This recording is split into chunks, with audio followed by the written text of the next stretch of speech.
Nosotros tenemos muchos pacientes con problemas de coagulación, pacientes que están tomando anticoagulantes cumarínicos, que están tomando heparina, porque su sistema de coagulación secundario no funciona, ¿ya? Ahora, dentro de los factores de coagulación, los factores de coagulación plasmático de la coagulación son proteínas coagulantes. Su nomenclatura que nosotros la utilizamos es una nomenclatura internacional donde se van a denominar los factores de coagulación con números romanos, ¿no? Entonces, de allí nosotros vamos a ver la clasificación en números romanos, que lo vamos a ver en la siguiente hojita. Algunos factores plasmáticos no se les ha asignado un número romano, como por ejemplo la precalcitreína, la calcitreína y el quimionógeno de alto peso molecular, que es el SECAM-P. Estos fosfolípidos plaquetarios no están incluidos en esta clasificación. Todas las otras proteínas y componentes celulares que están involucrados en estos procesos de coagulación van a recibir su número de romano, en el cual se clasifica y se engloban los dos grandes grupos de factores de coagulación. Aquí vamos a ver el número romano, que ustedes lo ven inicialmente, y el nombre del factor de coagulación. Esto que está también, esto de aquí, que lo estoy subrayando en azul, necesito que ustedes se los aprendan porque en el examen lo solicitamos. Dentro de los factores de coagulación tenemos el factor 1, o también llamado factor fibrinógeno, el factor 2 o factor tropombina o protrombina, el factor 3, que es el factor tisular, que es también llamado el FT de tromboplastina, el factor 4, que es el calcio, el factor 5, que es la procalceteína o también llamado factor lábil. No existe el factor 6, tenemos el factor 7, que es el factor proconvertina o también llamado el factor estable. El factor 8, que es el factor antihemofílico A. El factor 9, que es el factor antihemofílico B, o también llamado factor de Crissman. El factor 10, o también llamado factor de Stuart. El factor 11, que es el factor antihemofílico B. El factor 12 es el factor de Hahnemann. El factor 13, que es el factor estabilizante de la fibrina. Cada uno de estos factores van a intervenir en los procesos de hemostasia y coagulación, no solamente cuando hay una lesión a nivel del endotelio, sino que en forma normal en el organismo estos factores actúan constantemente. Ahora, hay pacientes que tienen, por ejemplo, problemas de coagulación sanguínea, tienen problemas de circulación de sangre, pacientes que tienen algún tipo de parálisis facial, ¿no? Entonces, a estos tipos de pacientes se les solicita un estudio de todo lo que es el sistema de coagulación para ver cómo están estos factores que intervienen, como el factor von Willebrand, como el factor tromboplastina, cómo están actuando en el interior del organismo. En el caso de que se defina que alguno de los factores no están ejerciendo su acción, entra en la parte médica, en el cual suministra algunos tipos de medicamentos que pueden ir a potenciar, que pueden ir a activar estos sistemas de coagulación. Los pacientes generalmente que tienen alteración de los sistemas de coagulación son pacientes cotidianos al laboratorio. Son pacientes que cuando ya ingresan al laboratorio a partir de la segunda, tercera vez, ya son pacientes que nosotros conocemos su nombre completo, sabemos cuál es su tiempo de protrombina. Por ejemplo, me recuerdo la paciente Mary Camacho. Yo tenía una paciente Mary Camacho que iba a hacerse un tiempo de protrombina, iba cada 15, cada 20 días. Normalmente para ella El tiempo de protrombina normal para todos nosotros es de 12 segundos. 12 segundos es nuestro tiempo de trombina. Eso ya lo vamos a hacer la siguiente clase en el laboratorio. Pero esta paciente, su TP normal era 26 segundos. Ahora, cuando ella se le elevaba, por ejemplo, a veces le daba su resultado era 40, 46 segundos, 51 segundos de TP, era la paciente que necesitaba terapia anticoagulante. En relación a los resultados que nosotros emitíamos en el laboratorio, el médico le daba los anticoagulantes, las dosis de anticoagulantes, para que bajen su TP de 52 segundos a por lo menos 26 segundos en estos pacientes, porque son pacientes que tienen un problema del sistema de cascada de coagulación. Son pacientes que necesitan anticoagulantes, que puede ser warfarina, que puede ser heparina, ¿no? A diferencia de los pacientes que no tienen ningún problema en el sistema de coagulación y su tiempo de protrombina normal puede ser entre 11 a 12 segundos.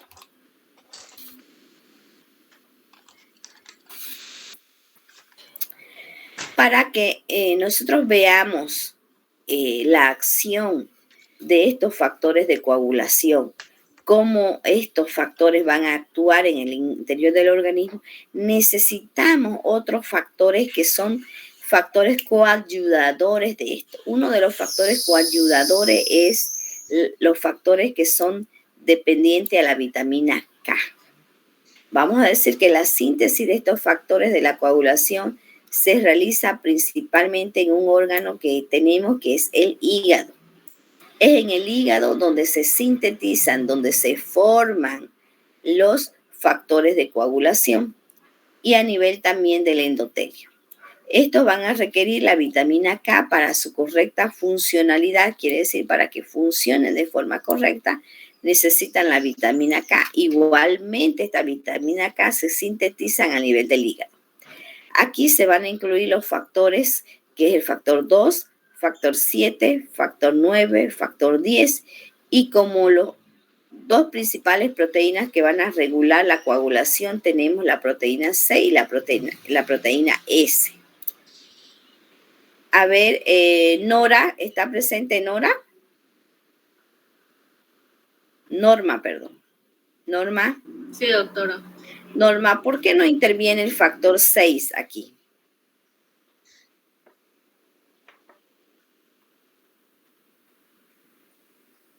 Porque no hay el factor 6.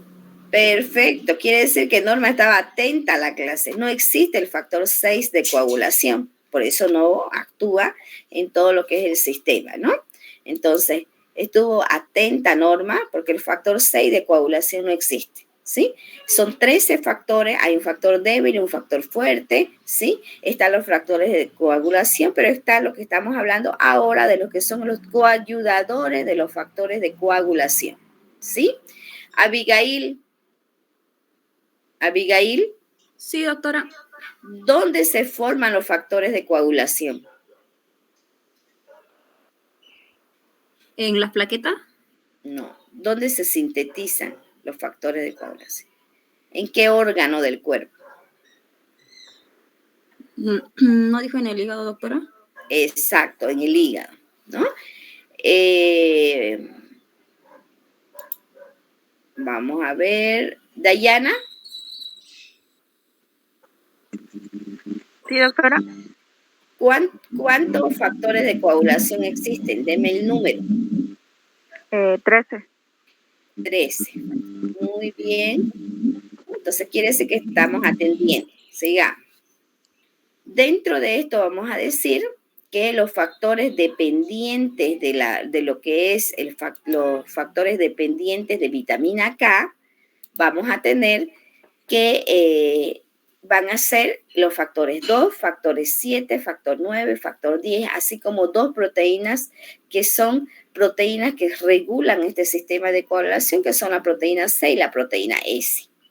Todos estos contienen de 10 a 12 residuos de glutamina que son carboxilados a través del ácido carboxilglutámico por una reacción llamada carboxilasa que precisa como cofactor a la vitamina K. Este paso es importante para la unión del calcio, que también se tiene que tener en el interior del organismo en condiciones normales y que son necesarios para que haya el anclaje con las proteínas de las membranas plaquetarias. Ahora, cuando ustedes van, por ejemplo, no sé si han visto alguna vez que llega un paciente que está con hemorragia, lo primero que se le coloca en la unidad de emergencia es vitamina K, por la que la vitamina K es la que va a hacer la acción de producir el coágulo, activa para que se evite las extravasaciones de la sangre. Dentro de esto vamos a ver los cofactores que se dividen en dos grupos. Los cofactores que son los procofactores plasmáticos y el segundo que son los procofactores celulares.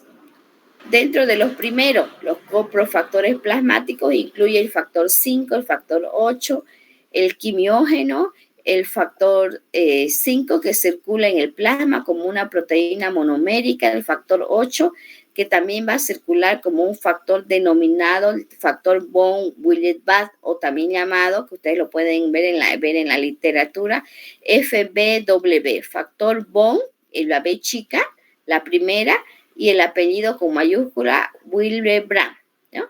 Que al activarse se disocian por proteólisis, quiere decir que al activarse se destruyen por proteólisis.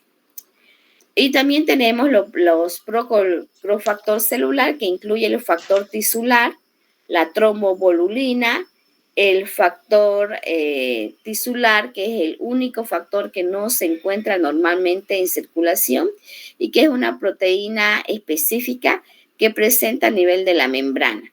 El factor tisular se va a activar al entrar en contacto con el factor 7 en el momento que se inicia el proceso de la coagulación plasmática. Todo esto lo vamos a ver más adelante cuando nosotros veamos los sistemas de coagulación. Y otro que vamos a ver ahora, que es el denominado fibrinólisis, y que también nosotros vamos a ver en el laboratorio, ojalá que tengamos reactivo, que es el fibrinógeno, que ese fibrinógeno nos va a tomar una clase completa en el laboratorio porque vamos a hacer una curva, vamos a hacer la determinación y vamos a hallar los diferentes tiempos del fibrinógeno. Vamos a ver que el sistema fibrinolítico consiste en la conversión de una proenzima, que es el plasminógeno, en su forma activa, que se denomina la forma activa plasmina, la cual va a ser capaz de poder degradar la fibrina y así eliminar el coágulo previamente formado en el interior del organismo. La formación de este plasminógeno en plasmina se produce mediante una acción proteolítica ayudada por dos enzimas, uno que es el activador tisular, que se denomina activador tisular plasminógeno, TPA, y otro que es el UPA, que es el activador plasminógeno tipo uroninasa. Esos son los dos mecanismos, subrayen, para que ayudan a la eliminación o la destrucción o la pulverización, como ustedes quieran hablarle, del coágulo.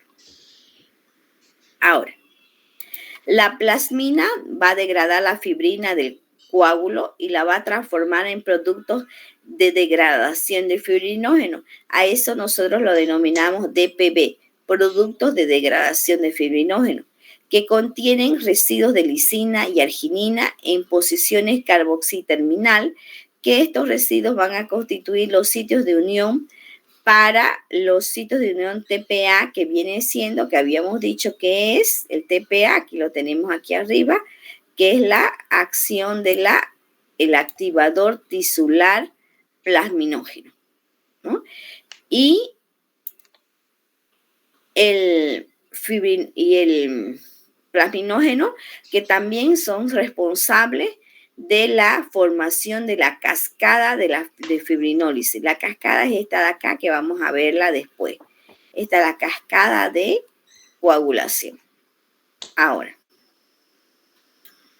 La plasmina que degrada el fibrinógeno del coágulo y la formación de productos de degradación de la fibrinólisis nos va a ayudar a que residuos de lisina y arginina van a producir gran concentración y estos se van a degradar, van a ir eliminándose hasta poder llegar a eliminar el coágulo. Una de las acciones importantes que nosotros le vamos a en el examen tomar es esta, la cascada de coagulación. Dentro de lo que es la cascada de coagulación, subrayen por favor, tenemos una vía intrínseca de coagulación y también tenemos, subrayen, la vía extrínseca de coagulación, donde van a intervenir los diferentes factores de coagulación. La vía intrínseca y la vía extrínseca son dos sistemas de coagulación que se realizan en el organismo en forma simultánea. Si bien se lo explica en forma independiente la intrínseca de la extrínseca, pero ambas se producen de forma simultánea en el interior del organismo. ¿Sí? Dentro de esto vamos a tener que el factor 12 se activa. El factor 12, ¿a quién va a activar? Al factor 11 de coagulación, formándose en factor 12 activado. Este factor 12 activa al factor 9, convirtiéndose en factor 11 activado. Y así va pasando la cascada, donde el factor 9 va a activar al factor 10 y en el factor 10 interviene la vía común de coagulación entre la vía extrínseca y la vía intrínseca, y aquí interviene el factor 7 activado, donde este factor 7 activado y el factor 9 activado van a activar al factor 5 activado, que este a su vez va a activar a la protrombina, que es la que ya nosotros en el laboratorio la podemos determinar. Dentro de la vía extrínseca de coagulación, que se hace en forma simultánea a la intrínseca, viene el factor tisular, que van a activar al factor 10, con el factor 7 activa al factor 10 con ayuda del factor tisular, y ambos en la vía intrínseca, en el factor 10, donde se unen la vía intrínseca y el extrínseca, van a activar la trombina. Esta trombina activa a su vez al fibrinógeno, el fibrinógeno a su vez activa la fibrina para formar esa red de polimerización de fibrina, que es la red donde evita la extravasación de la sangre. Y también va a actuar el último factor de coagulación, que es el factor 13 de coagulación, activándose e ingresa a la fibrina para llegar a formar el gran tapón pancreatario a través de la polimerización de la fibrina.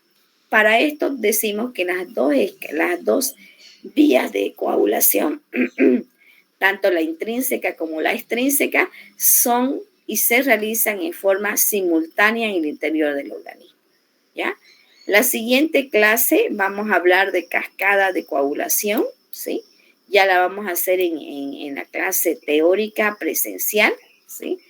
Ahora, hasta aquí nos vamos a quedar, por favor, nos vamos a quedar en la teoría para darles espacio. Hay algunos que ya llegaron a la universidad todavía. Sí, doctora. Estamos en camino. Sí, doctora. ¿Hay algunos que ya llegaron para comunicarnos que esté abierto el módulo? Teoría sí está abierto, igual laboratorio. Ya. 8:30 nos vemos. Yo vivo cerquita de la universidad. 8:30 con el Mandil. Nos vemos los del grupo B2 para concluir el hemograma completo. Ya saben que de 8:30 hasta las 12. Si lo hacen teóricamente en 1 hora y media pueden estar afuera, ¿no? Pero tienen que repetir y repetir hasta que les salga su resultado como está dentro del reporte. Entonces nos vemos, por favor, en media hora en el laboratorio. Los demás nos vemos la siguiente clase en la teoría el día lunes y luego el laboratorio cada uno respectivamente. ¿Está bien? Nos vemos, jóvenes. Hasta luego. Hasta luego, doctora.